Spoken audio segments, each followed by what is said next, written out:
Hello again, this is Jonathan at the Piano Lesson. I have a little rant to share with you today. Yes, so I don't know how much I'm going to be playing, probably not a whole lot, but I wanted to share with you some of my thoughts about music and what is music and why we should care. What's in it for you?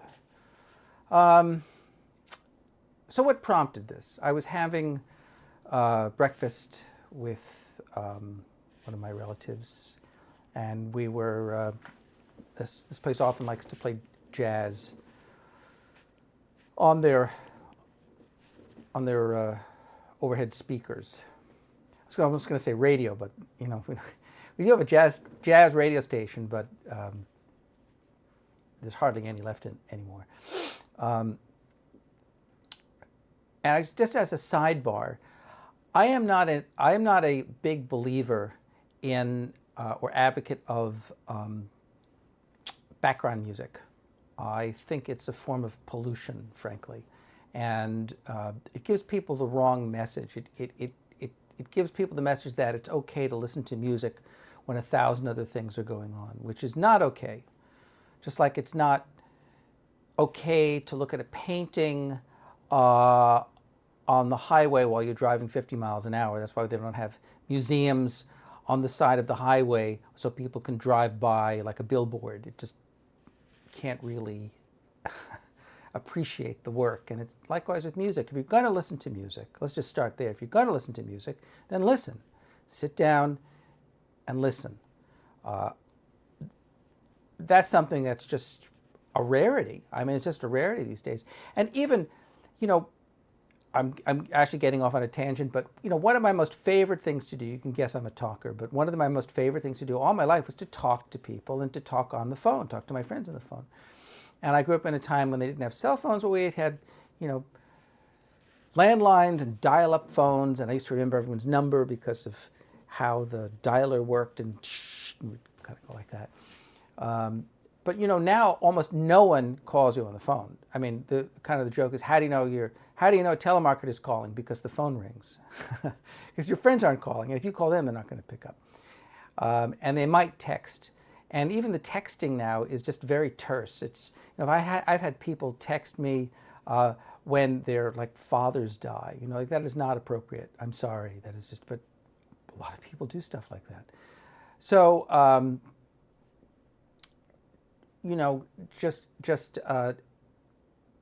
talking to people. When someone does finally call me, like a friend, it's almost always while they're doing something else. It's like, well, I happen to be walking the dog, you know, or I happen to be, you know, on a run, or I happen to be doing this. Like nobody actually picks up the phone to sit down and talk,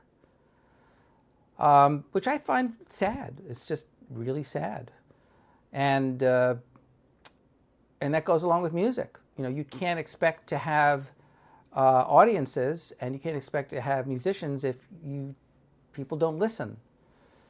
And I'm getting off on another tangent, but I have been doing some playing, some public playing, which I haven't been doing in a long time, and I'm happy to say I've been well received. But I will say that the audiences seem to want to listen. They seem to be genuine jazz audiences, and of course, they're almost always older. I mean, there's no one under 50 years old. You know, that's like a little kid compared. And there's always, you know, most of the people in the audience are, you know, 60 plus, 70, 80, you know.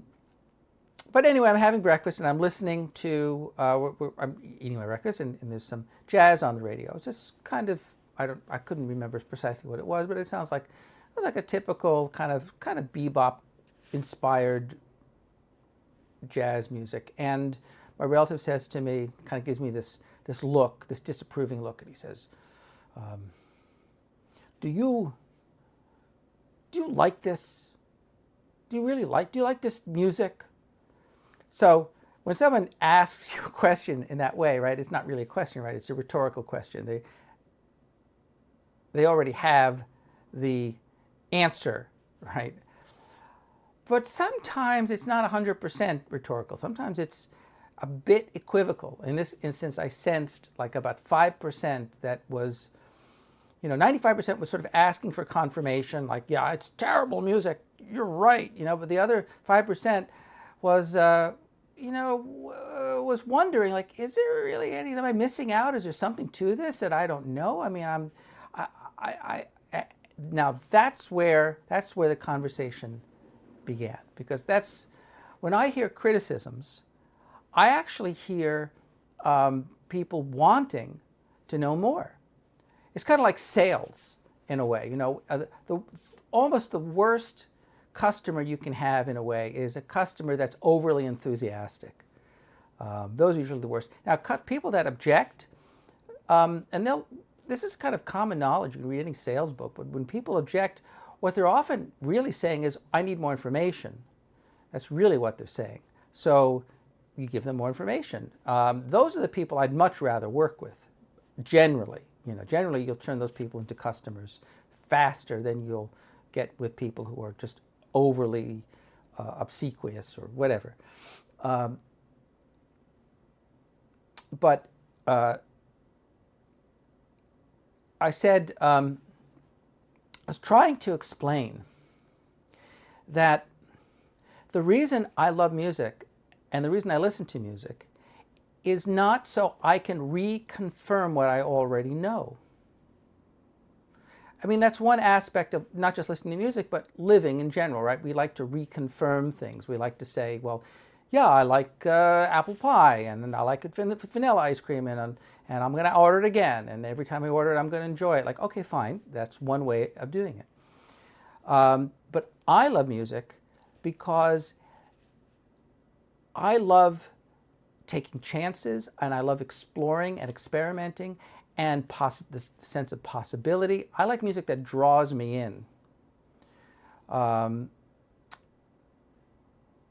music itself now has become a commodity, and in part to the society we live in. We live in a very, as you know, consumerist society. 70% of the economy is consumerism, and we've been brainwashed and beaten over the head with the Industrial Revolution and advertising and marketing, and and now websites and social media that just it's just a tyranny, right? Artie Shaw, I was talking about Artie Shaw last week, great Artie Shaw, band leader, clarinet player. He was at the height of his career making more money than almost anyone on the planet, even by today's standards, making a tremendous amount of money. He quit. And he quit because he couldn't stand the tyranny, the oppression of having to play the exact same way for an audience night after night after night. And he couldn't literally change one note, let alone a song, without getting hell for it. And it was just too much. He just said, this is not how I want to live my life. This is not how a creative person lives their life. So when I find that when people object to music, or they question music or ask about music, what they're really saying is, I don't have enough information. I'd like some more information, but I really don't even know how to get that information. And yes, while music is a universal language to an extent, meaning that probably everyone in the world, most people in the world, will understand or appreciate music on some level, it really does require study, a lifetime of study. And at my stage of the game, I'm just discovering things now, which I find extremely exciting. I was very lucky because I grew up around teachers, all around teachers. My mother was a teacher, and I admire teachers the most, and that's why I became a teacher, because I don't think there's anything better to do on the face of the earth than to teach. Although I remember at the time being in college, I was a performance major, so I have a degree in performance, in a Bachelor of Music. And I suppose we look down our noses at the education students, people who were getting education certificates, because probably we didn't think they played very well, they weren't very good musicians. Or there were good musicians, But they were getting education certificates in a very kind of practical, way, maybe cynical way. They thought they were never going to have a career being a performer. Well, they were probably right, but that's a little too young, a little too early in your life to kind of give up on your dreams. I always thought of and still think of myself primarily as a performer. So there was an instance in my life when I needed to have some income to take care of my family, take care of my mother, and there was a program in New Jersey where you could get a teaching certificate. If you had an undergraduate degree, it's like an on-the-job training. And there were tests you had to take to do that. And so I took those tests, and then you had to find a school that would sponsor you. And so I remember talking to the superintendent of schools of Newark, New Jersey. And big black guy. And he says to me, why should I hire you? Because the minute you get your certificate, you're going to leave. And I was so shocked by what he said, and hurt and surprised. And I had all kinds of thoughts, which took me a little while to sort of sort out. But my thoughts were, my God, man, do you have such a low opinion of yourself? And do you have such a low opinion of your school system that you think that you can't keep me? And do you have such a low opinion of me to think that I might not enjoy teaching and want to teach and, might actually stay? I mean, it was just outrageous. I just thought it was outrageous. And not just for that reason, but for other reasons. I never ended up following through. It was that kind of attitude that sort of, kills, can kill your spirit if you're not careful. But anyway, back to this rhetorical question of do you think that's good music? That kind of question. Kind of answer it again with a story of I was at a band camp. I was learning to be a drum major at the University of Delaware. I was a pretty good drum major. I could twirl a mace and, conduct and do all this stuff. I was studying with George Parks, the legendary drum major. And there was a concert that evening. It was a string quartet. And it was Schoenberg, Arnold Schoenberg. So for those of you who don't know Schoenberg,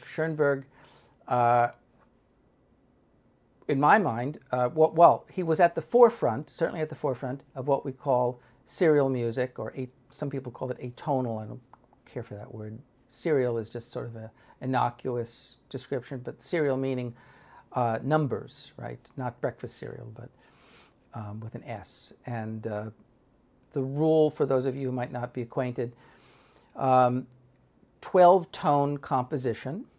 There's a rule, and the rule is, I suppose it's an arbitrary rule, right? But the rule is that since there are 12 tones in Western music, we divide the octave up into half steps, unlike other cultures, which in India, where they divide it into quarter tones, right? And Busoni, by the way, for those of you who might know, the great pianist, pedagogue, interpreter of Bach. If you look at a number of those Schirmer scores, you'll see edited by Busoni. Busoni was a proponent of taking each step and dividing it into thirds. So you'd have 36 notes within an octave. And he really deeply felt that we were missing out on some great opportunities. And we were deluded by this 12-tone system. And this was like, really a person at the top of the list who was going to understand and play Bach. So so people like Busoni, people like Schoenberg, they wanted to break out and keep exploring and go beyond what they already knew. Schoenberg knew everything there was to know about music, practically. I mean, and I have many of his music theory books, and for those of you who've never taken them out, you could read them. He was a very funny guy too, believe it or not. For a guy who seemed so serious, he's very lighthearted. And by the way, we had the fires in Los Angeles. Schoenberg's, trying to remember if it was his one of his relatives, I don't know if it was his grandson or nephew or whatever, but he was the kind of the curator of all of Schoenberg's scores, and he had them all in his backyard, and many of those scores got destroyed, and there were certain things that were preserved, but certain ones that were destroyed. I was shocked to know that they were even, like, they weren't in some great institute somewhere. It was just horrible to think that people would think so little of Schoenberg now. But I'm jumping around a bit. But anyway, back at the band camp. So there's this concert, and before the concert, they had some punch, some fruit punch. I didn't drink. I was never much of a drinker. I didn't know it was spiked with some vodka, and so I was sufficiently plastered when I got into the audience. And I heard the first few notes of Ode to Napoleon, which is written for string quartet and narration. And it just rocked my world. I had to force myself not to burst into laughter, not because I thought it was funny, but just because it was so profound. I'd never encountered anything like that. And there was no melody. It wasn't like anything I'd ever heard before, but you could tell that there was deep structure and thought there, and it drew me in. And that's what I mean about music, about liking music. I didn't have any expectations. I mean, I shouldn't say that. Of course I had some expectations, we all do, but I could put them aside for a time being and experience something that was unfamiliar. That's the hardest thing I find, that for people to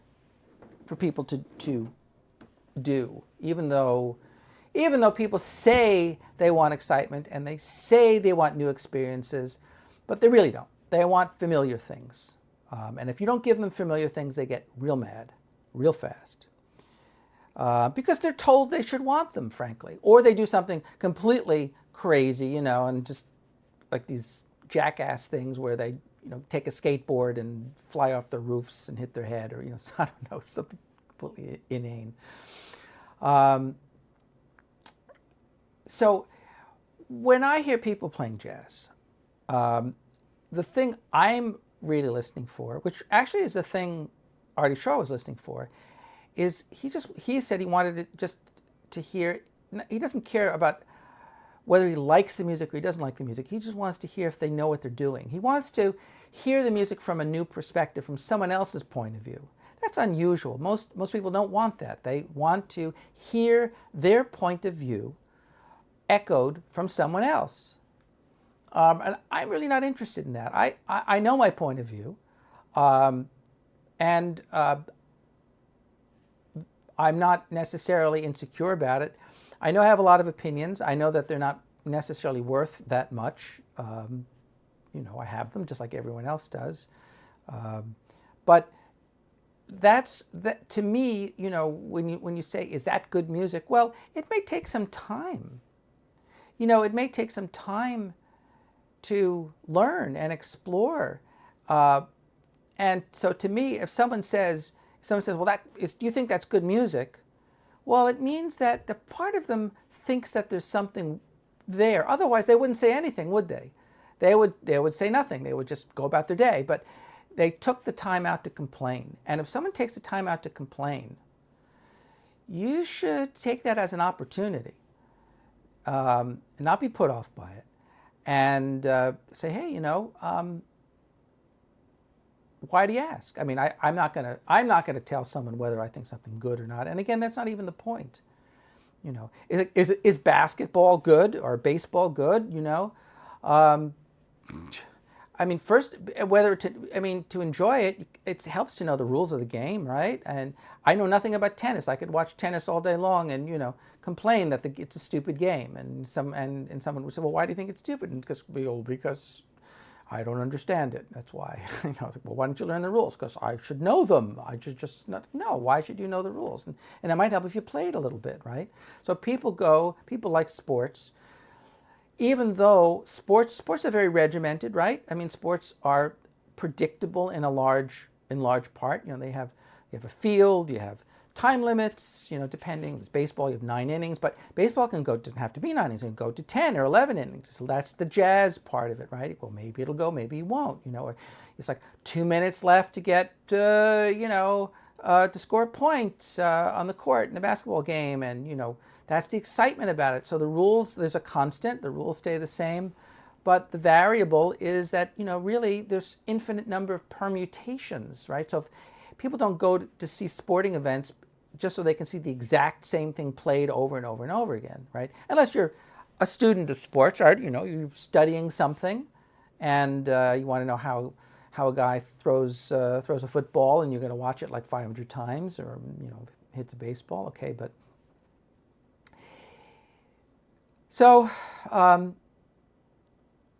that's kind of how I I responded with my long-winded explanation, as is so common with me.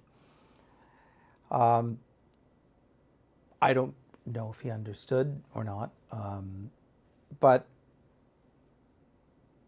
I think that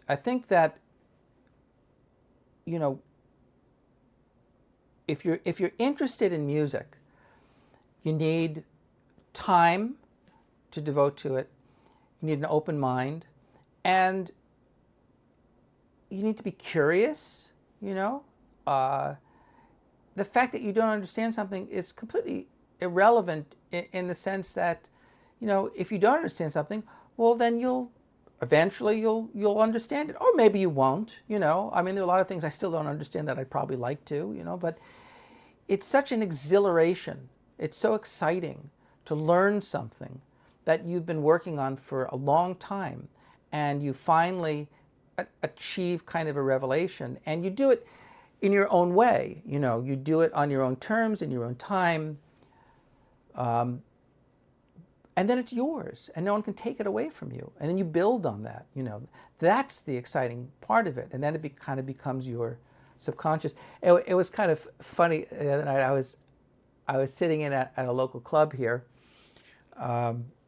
and I got off the stage, and a guy in the audience who had actually played earlier, there were people sitting in, older guy came up to me, and he said, wow, you sound like Oscar Peterson and Errol Garner. Like, you sound so polished. Did you take lessons?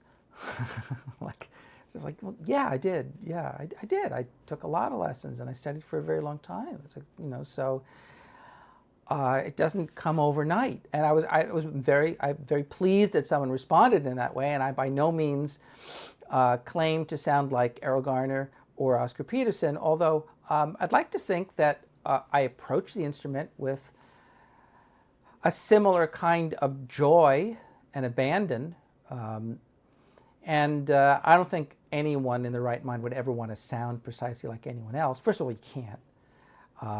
But the world already had one of those. So you have to be yourself. You just have to learn to live in your own skin and be yourself. And that takes a lot of years too, because initially, when you're learning, right, you're emulating other people, and you're copying other people. Of course, you're copying other people. You're trying to get a certain sound, or but at some point, you have to come to terms with the fact that copying something by rote is completely antithetical. It's completely opposite of what you hope to achieve as an artist.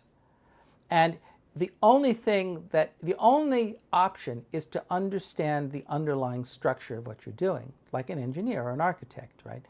But beyond that, you have to enliven the structure, and you have to use it for your own purposes, on your own terms, at the right time. And, for all of the music that's taught, for all of the music theory and the fingering and all the rules that we learn, most of that really is worthless in terms of learning music. I mean, knowing what to do in a musical situation. Some of the things that I've talked about in past lessons are being able to look at a piece of music from a variety of standpoints, looking at it in terms of its dynamic shape, which I think is the most important, really. We think of dynamics as a detail, but dynamics are really maybe the most important thing about a piece of music. And because that determines the musical phrase, the dynamic shape of the piece, the rhythmic shape. So the word rhythmic, meaning where does the phrase begin and end, where are the accents, where are the connections and separations, as opposed to the rhythm, right? The mechanical rhythm as presented in notation, which does not tell you anything at all, right? How we beam stems typically are meaningless. Busoni, to bring up his name, if you look in his scores, he actually attempted to do that with notation. He would beam groupings of notes over the bar line rather than using phrase marks. And there's misleading phrase marks because the string instruments were around long before the piano, bowed instruments. So the musical phrasing we often see in music is misleading because those are bow markings, they're not phrase marks. But pianists interpret those as phrase marks, unfortunately. But other than that, I have no opinion. So anyway, we're kind of winding down here, and I hope that was helpful a little bit. I haven't really done any playing today. I did get my my new little device, my RME Digiface USB, which I'm excited about. I'm going to try to hook that up to my Alesis HD24XR recorder and see about connecting it to my computer, so I'm kind of excited about that. I guess I'm going to get going, so if you have a comment or a question, why don't you keep it to yourself? No, just kidding. No, I really want to know it. I want to know it. Okay. And shout out to my buddy over in Italy, Francesco. Very interesting story, by the way. He used to tune Barry Harris's piano. Holy cripes. Wow. That's exciting. So anywho, see you next time, and hope you have a great week. This is Jonathan at The Piano Lesson. Bye-bye.